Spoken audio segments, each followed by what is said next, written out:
तो आज का topic age is just a number.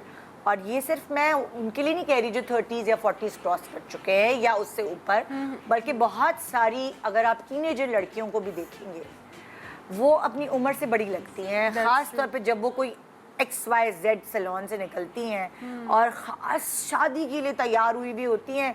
आज मेरे भाई की शादी है या आज मेरी दोस्त की, किसी भी करीबी बंदे की शादी के लिए ही आप सैलून जाके बाल बनाते हैं या मेकअप करते हैं। तो आप लोग कितना परसेंट मुझसे मुत्तफिक होंगे कि उल्टा पुल्टा मेकअप या उल्टे पुल्टे कपड़े आपको जितना वो एक्साइटेड होती है ना, आज मेरे भाई की शादी है, आज मेरे उसकी शादी है, उतना ही उसी दिन आंटी लग रही होती है ना। बिकॉज होता क्या है कि हमारे यहाँ जनरली फैशन, स्टाइलिंग और इन सब चीज़ों का रुझान आम घरों में इतना ज़्यादा बहुत कॉमन नहीं है।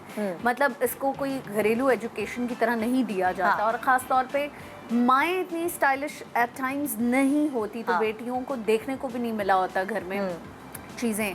सो हाँ, ये प्रॉब्लम्स आते हैं टीनेज में, सबसे ज़्यादा आते हैं बिकॉज आप टीनेज में कोशिश कर रहे होते हैं, आपकी ट्रांजैक्शन हो रही होती है आपकी पर्सनैलिटी की, आप चीज़ों को अडॉप्ट कर रहे होते हैं, आप कपड़े पहनने के शौक़ से गुजर रहे होते हैं, सहेलियों में जाना है, कॉलेज है, सो मैनी प्लेसेस जहाँ एक टीनेजर लड़की को जाना है, अपने आप को रिप्रेजेंट करना है। बिल्कुल। तो उस वजह से वो कभी कभी बहुत एक्सपेरिमेंटल जोन से गुजरती हैं और बहुत गलतियाँ भी करती हैं, जिसकी वजह से कभी कभी वो अपनी उम्र से ज़्यादा लगने लगती हैं और उनको रियलाइज़ नहीं होता कि बहुत सारा फैशन या बहुत सारा मेकअप या हेयर करने का तरीका ऐसा होता है कि उनको आंटी दिखा रहा होता है। अब जैसे मैं तुम्हें अपनी मिसाल देती हूँ, लाइक मेरी बेटी बहुत छोटी थी लेकिन उसने हमेशा से मेरा मेकअप होते हुए देखा घर में, तो उसको भी एक बहुत ही यंग एज से शौक हो गया।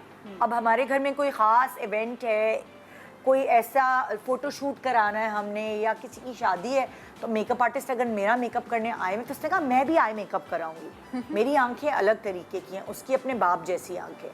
उसको ये नहीं पता चलता था कि आई मेकअप, एक सर्टन आई मेकअप जो मेरे ऊपर होता है वो उसके ऊपर सूट नहीं करता था। और वो आई मेकअप करवा के और वो बेस वेस लगा के अपनी उम्र से, यकीन मानोगी, 7 से 8 साल बड़ी लग रही होती थी। और मेरा मियाँ उसका इतना मजाक उड़ाता था कि क्या लग रही हो तुम, ये क्या कर लिया तुमने, क्या जरूरत है, तुम अपना मेकअप खुद अच्छा करती हो। एक्चुअली घर के मर्द जो होते हैं ना, वो सबसे बेस्ट क्रिटिक होते हैं।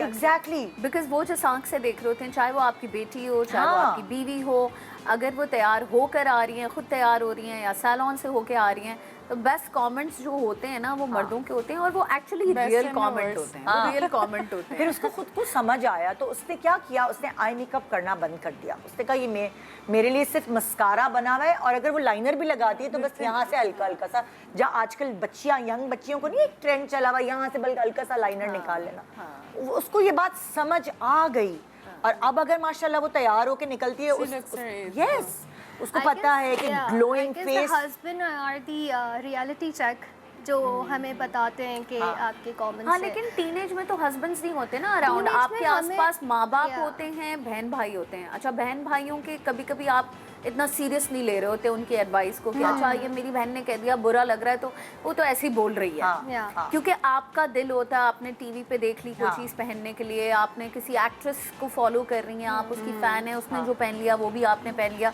ये मसले टीनेज में अच्छा, और एक और बात बीनिश, आप देखो अगर बाप होंगे ना तो बाप को अपनी बेटी जैसी भी लग रही होगी वो कहेंगे अच्छी लग रही है। मेरा मियाँ तो क्योंकि उसको अवेयरनेस है, वो जाहिर है 10,000 ड्रामे और फिल्में बनाते, तो उसको पता है, इसलिए मेरी बेटी ने उसकी बात का वजन रखा। वरना बापों को तो अपनी बेटियां हर हालत में अच्छी लग रही होती हैं। लेकिन कुछ गलतियां टीनेजर्स में जो होती हैं वो मेजरली इसीलिए होती हैं क्योंकि अगर आपके आसपास कोई रोल मॉडल नहीं है स्टाइलिंग का, तो आप कहाँ जाएंगे? आप टीवी देखेंगे, आप मैगजीन्स देखेंगे, फिर आप उनमें से वो पर्सनालिटीज़ उठाएंगे जिनके आप खुद फ़ैन हैं। तो अब ज़रूरी तो नहीं है ना कि करीना कपूर अगर कुछ पहन रही है तो वो मैं भी पहन लूँ तो अच्छा लगेगा।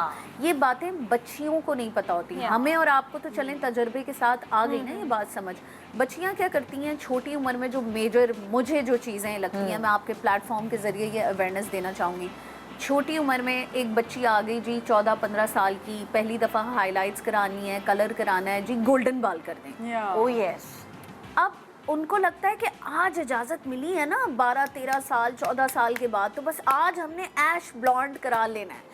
ऐसा नहीं होता, वो आपकी एज को डबल आंटी कर देता है, बिकॉज ये वो कलर है जो टीनेजर्स के लिए नहीं है। अच्छा, अब जैसे फॉर एग्जांपल मिसका, तुम्हारे पास भी मेरी बेटी आई थी जब वो छोटी सी थी, तो उसने बाल कराए। आजकल मैंने बच्चियों को देखा है वो फुशिया पिंक, पर्पल, आजकल टीनेज लड़के और लड़कियों में भी ये ट्रेंड है। जरा उसके बारे में बताओ कि अगर जैसे इसने डाई की बात शुरू की, अब जो ये शुरू हो गया, that's better than the blondes, because when I got my hair done when I was a teenager, तो the first thing I did was also blonde, क्योंकि कुछ भी नज़र आना चाहिए, बस चेंज आ जाए, so you can feel like you got your hair dyed. But अब इस तरह के ऑप्शन से एटलीस्ट यू लुक यंगर।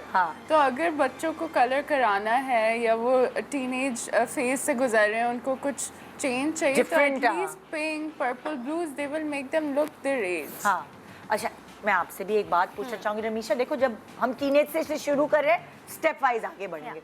जब हम टीनेज में होते हैं ना, तो हमें उतनी ही इमली खानी है, चिप्स खाने हैं, मिर्चों वाली चीज़ें, जंक फूड, मतलब कि जो हमारे उस वक्त चटखारे होते हैं ना, वो सारे टीनेज में ही ज़्यादातर हम कर रहे होते हैं। उस वक्त कोई हम डाइट कॉन्शियस और हेल्थ हम ये देख ही नहीं रहे होते। और कुछ और नहीं मिलेगा तो वो जो मिर्चों वाले नूडल्स होते हैं उबाल के, वो खा रहे होते हैं। Oh my God! आजकल तो वो नए टाकीज आए, oh my God, my niece is after that, and उसके मेरे सारे बच्चों का ये दिमाग खराब हो गया। नूडल्स, या रामन कुछ है, इतना ट्रेंड उसका फजूल का। इंडस्ट्री जो है ना, वक्त के साथ साथ बहुत मार्केटिंग ग्रोथ हो रही है। अल्ट्रा प्रोसेस्ड फूड, राइट, जो चिप्स हो गए, इंस्टेंट नूडल्स हो गए, रामेन हो गए, जरा इसके टेस्ट में ही जो है वो इतनी एडिक्शन होती है, क्योंकि वो ऐसे एडिटिव्स डालते हैं। हमारी जितनी भी टीनेज जो बच्चे हैं, वो सारे वक्त के साथ साथ इससे ज़्यादा अट्रैक्ट हो रहे हैं रादर देन जो ऑर्गेनिक फूड या होममेड फूड कह लें, नॉन ऑर्गेनिक। उन्होंने घर में अगर अम्मा ने पकाया है, उनको नहीं जरा भी पसंद आया, रामेन निकलेगा। एग्जैक्टली, इंस्टेंट नूडल्स 2 मिनट्स बस। अच्छा, इंस्टेंट नूडल्स तो हमारे जमाने के फिर बेहतर थे। अब तो जो आए हैं उसमें इतनी मिर्चें हैं कि यहाँ से भी धुएं, यहाँ से भी धुएं, चैलेंजिंग होता है with the peer group. But you know the taste, you are so right, it's so addicting कि आपका बुरा हाल हो रहा है पर आप खाए जा रहे हैं। हॉट जो आजकल बहुत इन है, ठीक है, उसमें होता है कि it's high fat diet, right. जैसे जैसे हम हाई फैट डाइट लेते हैं तो हमारी जो प्रोटीन होती है ना, उसकी सिंथेसिस रुक जाती है। जब हमारी स्किन को प्रोटीन नहीं मिलता तो जिसकी इलास्टिसिटी होती है, हमारे कहते हैं ना कि हमारा बहुत फ्लैपी है, स्किन लटक रही है, रिंकल्स आ रहे हैं, वो हाई फैट डाइट से ही आ रहे हैं ना। क्यों? क्योंकि वो प्रोटीन को ब्रेक डाउन ही नहीं होने दे रहा हमारे सेल्स में। अच्छा, हम थोड़ा देखो, ये वाली साइंटिफिक चीजें ना मेरी पब्लिक को नहीं समझ आती। तो ठीक है, अब हमें आसान लफ्जों में, तुम पहली दफा मेरे प्रोग्राम में आई हो तो थोड़ा मुझे तुम्हें समझाना पड़ेगा। तुम आसान लफ्जों में ये बताओगी कि अगर टीनेज बच्चियां ये जंक खाती हैं तो उनकी स्किन पे, उनकी बालों पे ये क्या इफेक्ट होता है, क्योंकि उससे उनकी जान जाती है। स्किन पे डाला निकल आया, हाँ, उससे जान जाती है उनकी, वो पकड़ो, दुखती है। ओके, ठीक है। सो हाई फैट डाइट में क्या होता है कि आपके जो है हम लेते हैं तो वो हमारे उस तक बॉडी में नशो नमा नहीं मिल रही होती है, सही है, जिसकी वजह से इन्फ्लेमेशन, जिसकी वजह से एक्नी, स्किन ब्रेकआउट हो रही होती है, रिंकल्स। आप मुझे बताओ, खाने का ताल्लुक स्किन के दानों, एक्नी इससे बिल्कुल है। जितने ग्रीसी हाई फैट डाइट होंगे, रिफाइंड कार्ब्स होंगे, जैसे पेस्ट्रीज हो गए, बेकरी प्रोडक्ट्स हो गए, जितने रेडी टू फूड कुक मील होते हैं, वो सारे सब खाती है।